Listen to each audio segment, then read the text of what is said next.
Саламатсыздар ма? Мен есімім Қайыржанқызы Таңшолпан, жоғары медициналық колледжінің дене тәрбиесі пәні оқытушысы. Бүгінгі біздің өтетін сабағымыздың тақырыбы салауатты өмір салты, сауықтыру гимнастикасы. Бұл презентация сіздермен бірге салауатты өмір салтының маңызды бөлігі сауықтыру гимнастикасын қарастырамыз. Сауықтыру гимнастикасы сіздің денсаулығыңызды жақсартуға, күш-қуатыңызды арттыруға және жалпы әл-ауқатыңызды көтеруге көмектеседі. Әсіресе медицина колледжінің бірінші курс студенттері үшін бұл өте маңызды, себебі оқу процесі үлкен күш пен төзімділікті талап етеді. Сауықтыру гимнастикасы сіздерге оқу жүктемесіне төтеп беруге және сау әрі белсенді болуға көмектеседі. Сауықтыру гимнастикасының мақсаты мен міндеттері. Сауықтыру гимнастикасының басты мақсаты студенттердің денсаулығын нығайту, иммунитетін көтеру және аурулардың алдын алу. Сонымен қатар дене бітімін қалыпқа келтіру және күш-қуатты арттыру мен маңызды мақсаттардың бірі болып табылады. Сауықтыру гимнастикасының міндеттеріне мыналар кіреді: дұрыс тыныс алуды үйрену, бұлшықеттерді нығайту, буындардың қозғалғыштығын арттыру, жүрек-қан тамырлар жүйесін жақсарту және стресспен күресу. Негізгі жаттығулар кешені. Жылыну жаттығулары. Мойынға арналған жаттығулар. Мойынды ақырын оңға және солға бұру арқылы алға және артқа еңкейту. Иыққа арналған жаттығулар. Иықтарды алдыға және артқа айналдыру. Қолға арналған жаттығулар. Қолдарды шынтақтан бүгіп, жазу және түзулеу. Саусақтарды қысу және жазу. Тұлғаға арналған жаттығулар. Тұлғаны оңға және солға бұру, алға және артқа еңкейту. Негізгі жаттығулар кешені дене шынықтыру жаттығулары. Жалпы дамыту жаттығулары десек те болады. Отырып тұру.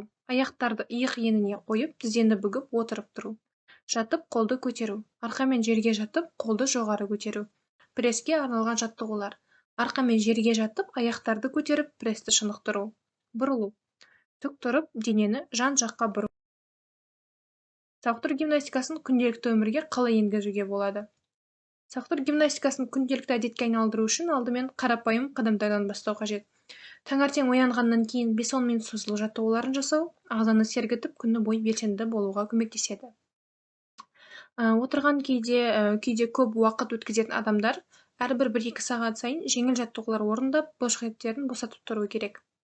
Күнделікті қозғалысты көбейту үшін лифттің орнына баспалдақпен көтерілу, серуендеуге уақыт бөлу және белсенді ойындарға қатысу тиімді. Теледидар көріп немесе телефон қолданған кезде де қарапайым дене қимылдарын жасауға болады. Ең бастысы жаттығуларды ләззат алып орындау. Музыка қосып достармен бірге жасау мотивацияны арттырады. Аз қимылдайтын өмір салтын өзгертіп, сауықтыру гимнастикасын күнделікті өмірдің ажырамас бөлігіне айналдырған жөн. Сауықтыру гимнастикасын күнделікті өмірге енгізудің тағы бір тиімді жолы оны күн тәртібіне қосу. Таңертеңгілік жаттығуды әдетке айналдыру, жұмыс барысында үзілістер жасау, созылу жаттығуларын орындау денсаулыққа оң әсер етеді. Сонымен қатар кешкі уақытта серуендеу немесе жеңіл йога сеанстары шаршауды басып, ұйқы сапасын жақсартады. Үй шаруасымен айналысқанда да денені белсенді ұстауға болады. Мысалы, үйден жуу, бау-бақша жұмыстары табиғи жаттығу түрлері. Сондай-ақ жұмысқа бара жатқанда немесе дүкенге шыққанда көбірек жүруге тырысу қажет.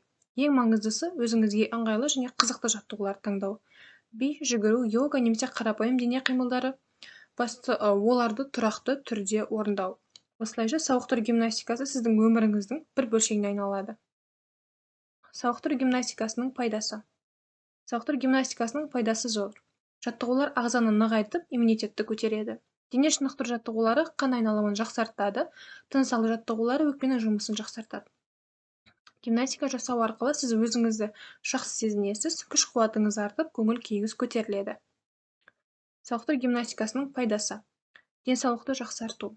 Сауықтыру гимнастикасы жүрек-қан тамырлары жүйесін нығайтады, иммунитетті көтереді және зат алмасуын жақсартады. Күш-қуатты арттыру. Тұрақты жаттығулар бұлшықеттерді нығайтады, төзімділікті арттырады және күш-қуат береді. Жүйке жүйесін қалыпқа келтіру. Сауықтыру гимнастикасы стресспен күресуге көмектеседі, көңіл күйді көтереді және ұйқыны жақсартады. Дене бітімін қалыпқа келтіру. Дұрыс жаттығулар және дене бітімін қалыпқа келтіреді, артық салмақтан арылуға көмектеседі және сымбаттылықты сақтайды. Жасау кезіндегі қауіпсіздік шаралары. Жылыну жаттығуларын жасау. Әрқашан жаттығуды бастамас бұрын жылыну жаттығуларын жасау қажет. Дұрыс техниканы сақтау. Жаттығуларды дұрыс техникамен жасау маңызды, әйтпесе жарақат алу қаупі бар. Шамадан тыс күш түсірмеу.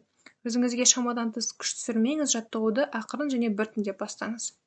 Демалыс жасау. Жаттығулар арасында демалыс жасау қажет, әйтпесе шаршап қалуыңыз мүмкін. Сауықтыру гимнастикасын жасауда ұсынылатын уақыты. Мұнда кестеде берілген күннің уақыты, ұзақтығы және жиілігі.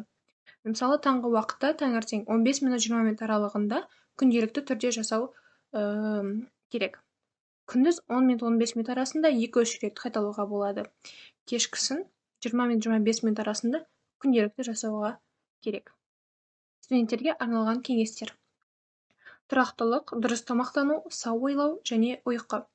Сауықтыру гимнастикасымен тұрақты түрде айналысыңыз, дұрыс тамақтаныңыз, жеткілікті ұйықтаңыз және сау ойлауды ұмытпаңыз. Үй тапсырмасы ретінде осы презентацияда көрсетілген жаттығуларды күнделікті жасап тұрыңыз. Қорытынды және сұрақтарға жауап беру. Сауықтыру гимнастикасы сіздің денсаулығыңызды жақсартудың және салауатты өмір салтын ұстаудың тиімді тәсілі.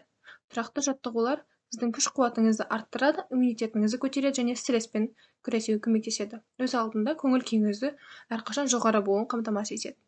Үй тапсырмасы. Гимнастиканың басқа қандай түрлері бар және олардың мақсаты неде деген тақырыпта ақпарат іздеп презентацияны дайындау. Бүгінгі сабағымыздың соңы сабақты өткен Қайыржанқызы Таңшолпан жоғары медициналық колледжінің дене тәрбиесі пәні оқытушысы. Назарларыңызға рахмет.